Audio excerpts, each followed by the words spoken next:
Train के AC compartment में मेरे सामने की सीट पर बैठी लड़की ने मुझसे पूछा, हेलो, क्या आपके पास एक मोबाइल की सिम निकालने की पिन है? उसने अपने बैग से एक फ़ोन निकाला था और नया सिम कार्ड उसमें डालना चाहती थी, लेकिन सिम स्लॉट खोलने के लिए पिन की ज़रूरत पड़ती है जो उसके पास नहीं थी।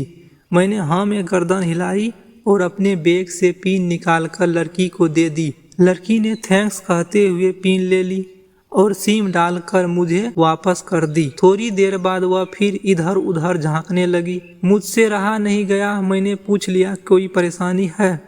वह बोली, सिम स्टार्ट नहीं हो रही है। मैंने मोबाइल मांगा, उसने दिया। मैंने उसे कहा कि सिम अभी एक्टिवेट नहीं हुई है, थोड़ी देर में हो जाएगी और एक्टिवेट होने के बाद आईडी वेरिफिकेशन होगा, उनके बाद आप इसे इस्तेमाल कर सकेंगे। लड़की ने पूछा, आईडी वेरिफिकेशन क्यों? मैंने कहा, आजकल आईडी वेरिफिकेशन के बाद एक्टिवेट होती है। जिस नाम से यह सिम ली गई है उसका ब्यौरा पूछा जाएगा, बता देना। लड़की ने पूछा, आईडी वेरिफिकेशन क्यों? मैंने दिलासा देते हुए कहा, इनमें परेशानी की कोई बात नहीं है। उसने अपने एक हाथ से दूसरे हाथ को दबाती रही मानो किसी परेशानी में हो। मैंने फिर विनम्रता से कहा, आपको कहीं कॉल करना है तो मेरा मोबाइल इस्तेमाल कर सकते हैं। लड़की ने कहा, जी फिलहाल नहीं, थैंक्स। लेकिन यह सिम किस नाम से खरीदी गई है मुझे नहीं पता। मैंने कहा, एक बार एक्टिवेट होने दीजिए, जिसने आपको सिम दी है उसी के नाम की होगी। उसने कहा, ओके, कोशिश करते हैं। मैंने पूछा, आपका स्टेशन कहाँ है? लड़की ने कहा, दिल्ली। और आप? लड़की ने मुझसे पूछा। मैंने कहा, दिल्ली ही जा रही हूँ, एक दिन का काम है। आप दिल्ली में रहती है? लड़की बोली, नहीं, दिल्ली में कोई काम नहीं है, ना ही मेरा घर वहाँ है। दरअसल यह मेरी दूसरी ट्रेन है जिसमें आज मैं हूँ और दिल्ली से तीसरी ट्रेन पकड़नी है, फिर हमेशा के लिए आज़ाद।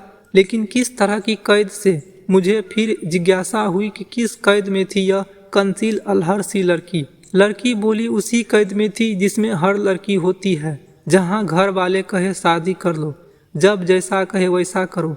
मैं घर से भाग चुकी हूँ। मुझे ताजुब हुआ, मगर मैंने हंसते हुए पूछा, अकेली भाग रही हो या आपके साथ कोई नजर नहीं आ रहा है? वह बोली, अकेली नहीं, साथ में है कोई। कौन? मेरे प्रश्न खत्म नहीं हो रहे थे। दिल्ली से एक और ट्रेन पकड़ लूंगी, फिर अगले स्टेशन पर वह जनाब मिलेंगे और उनके बाद हम किसी को नहीं मिलेंगे। ओ, यह तो प्यार का मामला है। उसने कहा, जी। मैंने उसे बताया कि मैंने भी लव मैरिज की है। यह बात सुनकर वह खुश हुई और बोली, ओ, कब और कैसे? लव मैरिज की बात सुनकर वह मुझसे बात करने में रुचि लेने लगी। मैंने कहा, कब, कैसे, कहाँ, वह तो मैं बाद में बतलाऊंगा, पहले आप बताओ आपके घर में कौन कौन से है? उसने होशियारी बरती हुई कहा, वह मैं आपको क्यों बतलाऊं? मेरे घर में कोई भी हो सकता है। मेरे पापा, मेरे भाई या बहन हो सकते हैं। भाई ना हो फिर बहन भी हो सकते हैं। यह सभी हो सकते हैं कि बहन ना हो, 2-4 गुस्सा करने वाले बड़े भाई हो सकते हैं।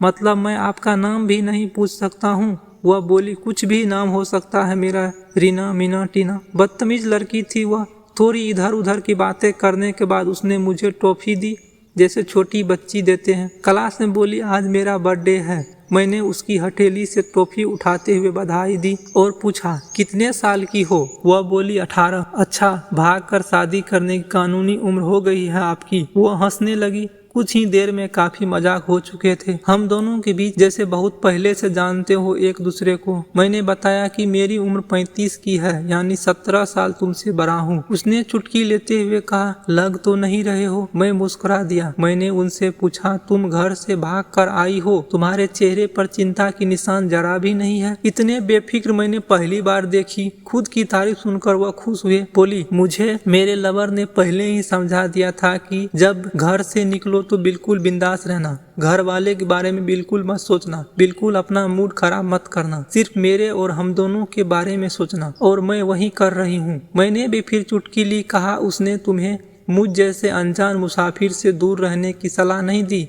उसने हंसकर जवाब दिया, नहीं, शायद वह भूल गया होगा। यह मैंने उसके प्रेमी की तारीफ करते हुए कहा, वैसे तुम्हारा बॉयफ्रेंड काफी टैलेंट है। उसने किस तरह से तुम्हें अकेले घर से रवाना किया, नए सिम मोबाइल दिए, 3 ट्रेन बदलवाया है ताकि कोई ट्रैक ना कर सके। लड़की ने हामी भरी और बोली, वह बहुत टैलेंट है, वह उनके जैसा कोई नहीं। मैंने उसे बताया कि मेरी शादी को 10 साल हुए हैं, मेरी एक बेटी 8 साल की और एक बेटा 1 साल का है। यह देखो उसकी तस्वीर। मैंने फोन पर बच्चे की तस्वीर देखकर उसके मुंह से निकल गया, वाह क्यूट। मैंने उसे बताया कि यह जब पैदा हुए थे तब मैं अमेरिका में था, एक सॉफ्टवेयर कंपनी में बहुत अच्छी जॉब थी, मेरी बहुत अच्छी सैलरी थी। फिर कुछ महीने के बाद मैंने यह जॉब छोड़ दी और अपने ही कस्बे में काम करने लगे। लड़की ने पूछा, जॉब क्यों छोड़ी? मैंने कहा, बच्चे को पहली बार गोद में जब उठाया था तो ऐसा लगा जैसे मेरी दुनिया मेरी गोद में है। 30 दिनों की छुट्टी पर जब घर आया था तो वापस जाना था, लेकिन नहीं जा सका। लड़की ने पूछा, अच्छा, आपने तो लव मैरिज की थी ना, फिर आप भागकर कहाँ गए थे? कैसे रहे और कैसे गुजारा किए वह वक्त? हर सवाल और हर बात में मुझे महसूस हो रहा था कि यह लड़की लड़कपन के शिखर पर है, बिल्कुल छोटी सी बच्ची जैसी। मैंने उसे बताया कि हमने भागकर शादी नहीं की, उसके पापा ने मुझे पहले नज़र में सख्ती से रिजेक्ट कर दिया था। उन्होंने आपको रिजेक्ट क्यों किया? लड़की ने पूछा। मैंने कहा, रिजेक्ट करने का कुछ भी कारण हो सकता है, मेरी जाति, मेरा काम, घर, परिवार या गरीबी, अमीरी। बिल्कुल सही। लड़की ने सहमति दर्ज कराई और आगे फिर पूछा, आपने क्या किया? मैंने कहा, मैंने कुछ नहीं किया, उसके पिता रिजेक्ट कर दिया, वहीं से मैंने अपने बारे में अलग सोचना शुरू कर दिया था। अंजलि ने मुझे कहा कि भाग चलते हैं। मेरी वाइफ का नाम अंजलि है। मैंने 2 टूक मना कर दिया। वह 2 दिनों तक लगातार जोर देती रही कि भाग चलते हैं। मैंने मना करता रहा।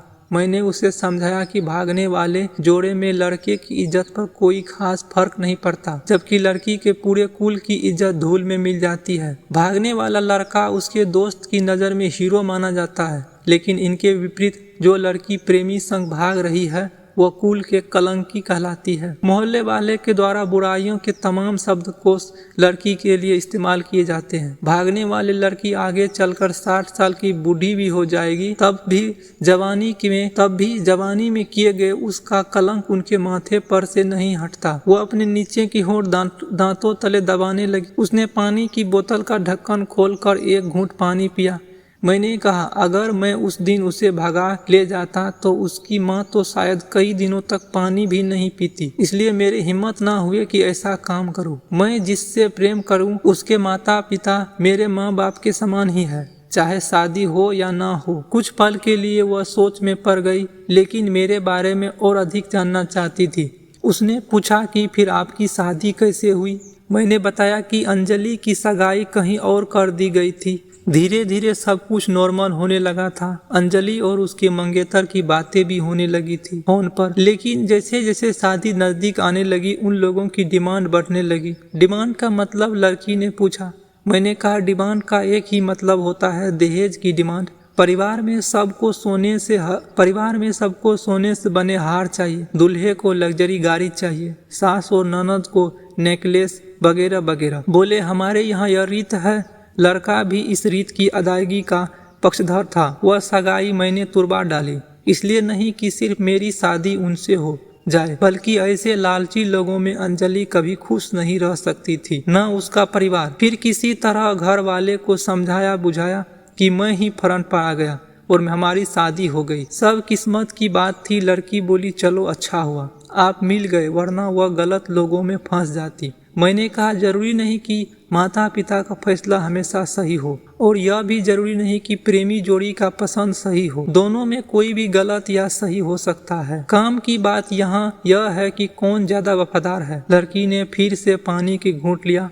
मैंने कहा, फैसला ऐसा हो जो दोनों का हो, बच्चे और माता पिता दोनों की सहमति, वह सबसे सही है। बुरा मत मानना, मैं चाहता हूँ कि तुम्हारा फैसला तुम दोनों का है। तुमसे तुम्हारा माता पिता शामिल नहीं है, न ही तुम्हें इश्क का असली मतलब पता है। तभी उसने पूछा, क्या है इश्क का सही अर्थ? मैंने कहा, तुम इश्क में हो, तुम अपना सब कुछ छोड़ चली आई हो, यही सच्चा इश्क है। तुमने दिमाग पर जोर नहीं दिया, ये इश्क है। फायदा नुकसान नहीं सोचा, ये इश्क है। तुम्हारा दिमाग दुनियादारी की समझ से बिल्कुल खाली था। वह खाली जगह में इश्क का फितूर भर गया था। जिन जनाब ने इश्क को भरा, क्या वह इश्क में नहीं है?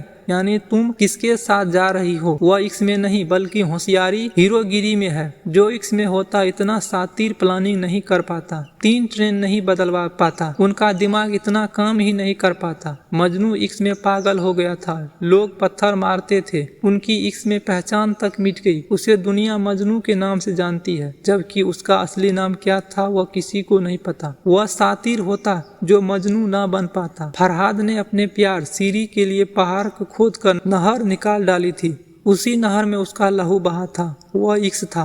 इश्क में कोई फकीर हो गया, कोई जोगी हो गया। किसी माझी ने पहाड़ तोड़ कर रास्ता निकाल दिया। किसी ने अतिरिक्त दिमाग नहीं लगाया, चालाकी नहीं की। लालच और हवस हासिल करने का नाम इश्क नहीं है। इश्क समर्पण करने को कहते हैं, जिसमें इंसान सबसे पहले खुद का समर्पण करता है, जैसे तुमने किया। लेकिन तुम्हारा समर्पण हासिल करने के लिए था, यानी तुम्हारे इश्क लालच की मिलावट हो गई। लड़की अचानक से खो गई। उनकी खिलखिला और लड़कपन एकदम से खामोश में बदल गया। मुझे लगा मैं कुछ ज्यादा बोल गया, फिर भी मैंने जारी रखा। मैंने कहा, प्यार तुम्हारे पापा तुमसे करते हैं, कुछ दिन बाद उसका वजन आधा हो जाएगा। तुम्हारी माँ कई दिनों तक खाना नहीं खाएगी, ना पानी पिएगी, जबकि आपको अपने आशिक को आजमा कर देख लेना था। ना तो उसकी सेहत पर फर्क पड़ेगा, ना दिमाग पर। वह अक्लमंद है, अपने लिए अच्छा सोच लेता है। आजकल गली मोहल्ले के हर तीसरे लौंडे लपेटे को इश्क हो जाता है। वह इश्क नहीं है, वह भोजपुरी सिनेमा जैसा कुछ है। लड़की के चेहरे का रंग बदल गया। ऐसा लग रहा था वह अब यहाँ नहीं है। उसका दिमाग किसी अतीत में टहलने लगा। मैंने अपने फोन को स्क्रॉल करने लगा, लेकिन मन में एंट्री उसी की तरफ थी। थोड़ी देर में उसका और मेरा स्टेशन आ गया था। कहाँ से निकली थी और कहाँ पहुँच गई। उसके मोबाइल पर मैसेज की रिंग बजी। देखा, सिम एक्टिवेट हो चुकी है। उसने चुपचाप बैग में से आगे का टिकट निकाला और फाड़ दिया। मुझे कहा, एक कॉल करना है। मैंने मोबाइल दिया।